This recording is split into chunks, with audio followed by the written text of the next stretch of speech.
Between the year 50 BCE and 100 CE, Southeast Asia's earliest recorded interactions with India and China began. Chinese and Indian traders arrived in Southeast Asia during this period in search of a maritime route to replace overland ones that were being disrupted by nomadic horse-riding tribes in Central Asia. Of the two, Indian influence was more significant in Southeast Asia. Although no Indian dynasty ever ruled directly over the region, Indian religion, political thought, literature, and mythology gradually became fundamental components of local Southeast Asian cultures. While the caste system was not adopted, Indian political systems facilitated the emergence of highly organized, centralized states within the region. As a result, Indian culture began to permeate Southeast Asia from the 1st century onwards, with the establishment of trading settlements on the southern coast of modern-day Vietnam, which was then inhabited by Khmer people. This location became an important port for ships following trade routes from the Bay of Bengal to the southern regions of China. During the period, Southeast Asia was wedged between two powerful emerging regions within the world, them being India and China, which profoundly shaped the early millennia of the region's history. But before we begin, welcome to Stories in History, where today we'll be exploring the fascinating historical influences of India on Southeast Asia and shed light on the often overlooked Chinese contributions to the region. Please join me on this insightful journey through history, and if you find this video informative and engaging, don't forget to hit the subscribe button below for more mini documentaries with stories in history. Following the establishment of Indianized trading settlements in Southeast Asia, Chinese traders soon began traveling to Funan, and by the end of the 1st century started to report the existence of inland and coastal kingdoms in modern-day Cambodia. These kingdoms were using Indian alphabets, architectural styles, and practicing Buddhism and Hinduism/Brahmanism. By around 150, the kingdom of Funan had consolidated power among these newly founded kingdoms and prospered until roughly 550.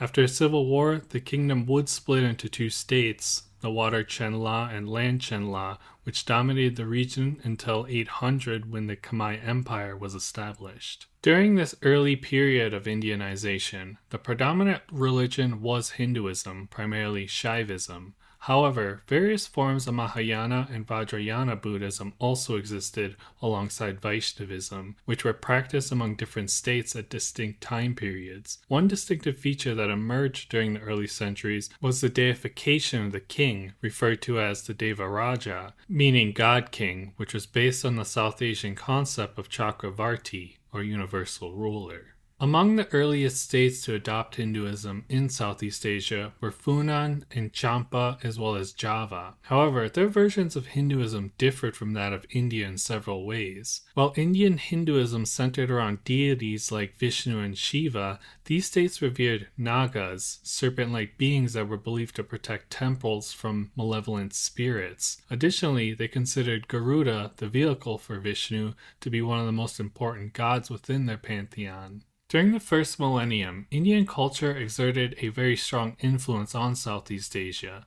Indian traders established residences and communities in newly founded Hindu states, bringing with them India's rich intellectual and cultural traditions. Scholars in Funan, Chenla, Champa, and Srivijaya, to name a few, eagerly studied Indian literature, philosophy, and art, and even invited Indian scholars to their kingdoms. The spread of Hinduism and Buddhism further strengthened the cultural affinity between Southeast Asia and India. These new religions became closely associated with commerce, and patrons endowed large funds to monastic communities who created large estates, promoted trading activities, and benefited local economies. As a result, Southeast Asian states became more integrated into the Indian Ocean trading network, which brought new goods, ideas, and technologies to their regions. Indian merchants had been drawn to the region for centuries due to its valuable resources, earning Southeast Asia monikers like Swarna Bhumi, land of gold, Tokola, land of cardamoms, and Narkel Deep, land of coconuts. Overland trade routes connected Bengal to Southeast Asia through Assam and Pagan, while maritime routes ran from the Coromandel coast to the Bay of Bengal. During the Gupta period from the 4th to 6th century, India had significant wealth and highly skilled artisans, leading to a high demand for Indian goods and trade abroad. Southeast Asia's reputation as a land of spices and fertile land made it a prime destination for Indian traders, who established communities to facilitate trade with local people as well as southern China. Hindu priests and Buddhist monks accompanied merchants and played a role in spreading Indian culture and religion throughout the region. Priests and monks often lived in hermitages and did not have political ambitions. For this, they helped foster positive relationships with the local communities of Southeast Asians and contributed to the exchange of ideas and traditions between South Asia and Southeast Asia. The Pallava kingdom, which ruled much of South India from the 4th to 9th century, had the strongest ties to Southeast Asia. Many aspects of the kingdom's religious practices, stories, architecture, and artistic sensibilities were replicated in Southeast Asian Hindu states. The Pallavas' influence on Southeast Asia was significant and extended beyond culture and religion. For instance, the writing system in Southeast Asia was based on Pali, a derivative of Sanskrit, and many written languages in Southeast Asia were based on this script. Unlike other major states like China at the time, the Pallava Empire never imposed significant restrictions on people wishing to travel across the sea, so people were able to travel freely between India and Southeast Asia. The Pallavas' patronage of learning and the arts allowed for the exchange of ideas and expertise between India and Southeast Asia, resulting in a flourishing of arts and sciences in both regions. It's also important to point out that there is little historic or archaeological evidence for conquest, colonization, or extensive migration by Indians to Southeast Asia. Indians did not come to rule, and no Indian power attempted to assert control over Southeast Asia in the first millennium. Nevertheless, there is one exception to this trend. The Chola Empire did invade Srivijaya in 1025, as Srivijaya was the largest empire in maritime Southeast Asia at the time, and the Cholas hoped to control lucrative trade between India and China, which passed through the Malaccan Strait. Chola also viewed Srivijaya as a potential rival, but this conflict was rare in the otherwise peaceful history between South and Southeast Asian relations. Like India, China as well did have some influence within Southeast Asia, although this influence was a little less obvious. Separating Southeast Asia from China are the rugged geography of the Arakan Mountains and the Naga Hills, which extend from India and Myanmar into the Yunnan Peninsula.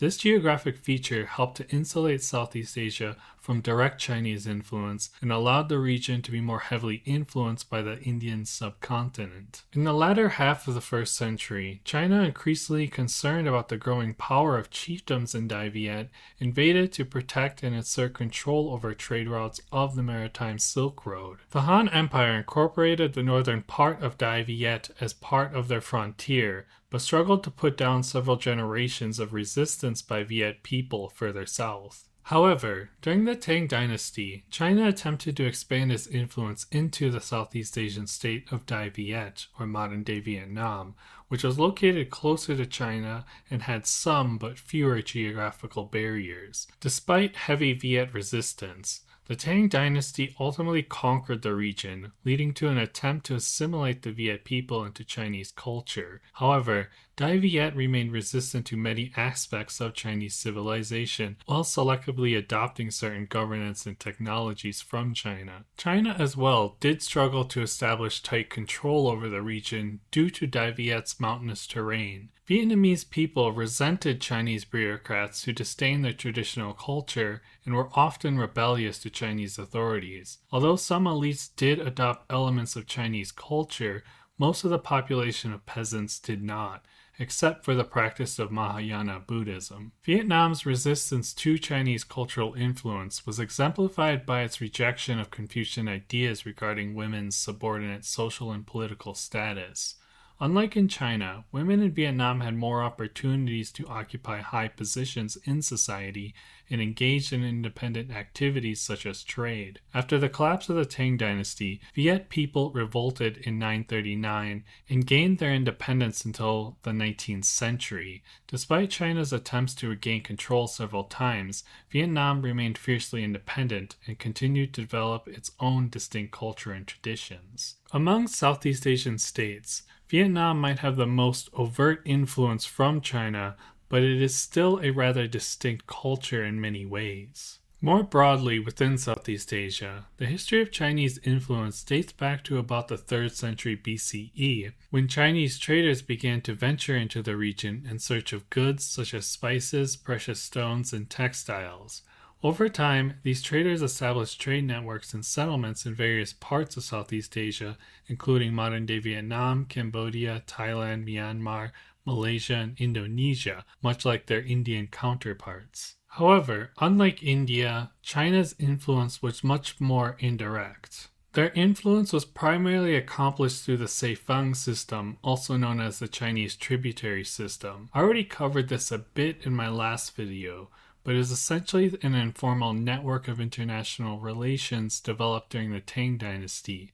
States were required to pay tribute to the Chinese court and acknowledge the emperor's superiority in exchange for access to trade and diplomatic recognition from China. Many Southeast Asian states, including Funan, Chenla, Dai Viet, and Old Kedah, participated in this system by providing tribute to China. While this system did provide a means for China to establish relationships with Southeast Asian states, much of the cultural and social influence in the region came from smaller communities of traders until about the 15th century. Chinese traders and migrants brought Taoist belief systems, Confucian morality, and Chinese mercantilism with them to Southeast Asia. These ideas were adopted by local populations due to their practicality and usefulness. For example, Chinese weight and measurement systems became a standard in many parts of Southeast Asia, and Taoist ideas about balance of opposing forces influenced traditional medicine and martial arts practices within the region. Confucian ideas about social hierarchy and duty as well had an impact, but were adapted to fit local cultural norms, much in the same way that Southeast Asians adapted Hindu and Indian culture to their own local beliefs. It would also be important to point out that China's tributary system did not extend to the Indian subcontinent, except for Ceylon or modern-day Sri Lanka. This was partly because many powerful Indian states had rulers who proclaimed their own universal sovereignty, which conflicted with that of the Chinese emperors. Beginning in the Tang dynasty, Southeast Asia became a mostly neutral party between these powerful states and served as a meeting place for Indian and Chinese merchants. Traders from all around Asia and the Islamic world soon came to conduct business in Southeast Asia, supported by local rulers who facilitated trade and served as intermediaries between powerful states. Thus, Southeast Asia played an important role in facilitating cultural and economic exchange between South Asia, East Asia, and later the Middle East, while remaining independent until the early modern period. So, why was Chinese influence in Southeast Asia relatively weak compared to India? The most significant factor was due to China's relative instability during the first millennium, as well as internal conflicts within the country. During the Tang and Song dynasty, China faced numerous internal rebellions, invasions by foreign powers, and economic challenges which limited its ability to extend its power beyond its borders. Chinese rulers instead focused on consolidating power domestically, and as a result,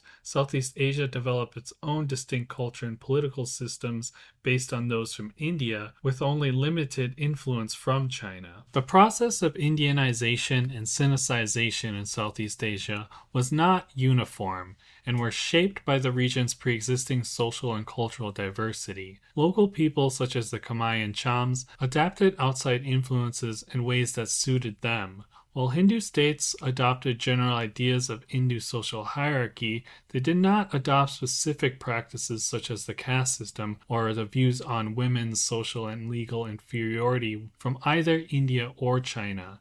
Instead, local syncretism prevailed, resulting in a blend of cultural features that inspired borrowing but retained distinct cultural features. Southeast Asia was not merely an appendage to India or China in the first millennia. In the 7th century, Palembang in southern Sumatra became a center for Buddhists from throughout Asia who came to study doctrine and copy manuscripts. Well-known temples and court complexes of grandeur and beauty sometimes surpassed those in India and were constructed in central Java, Pagan, and the Khmer Empire from the 8th century. Examples include Borobudur of the Sailendra dynasty in Java, the myriad temples of the Burmese capital of Pagan, and the monuments constructed at Angkor Wat under the Khmer. Despite the outside influences from powerful states in India and China, Southeast Asian societies remained distinct and shaped their own destinies. They selectively adopted ideas and practices that enhanced rather than redirected changes already taking place within their own societies. This dynamic led to the creation of a unique and vibrant cultures that we find today throughout Southeast Asia. But anyways, thank you for watching, and I'm glad you made it to the end. If you learned something new from this video, please consider liking and subscribing for more content.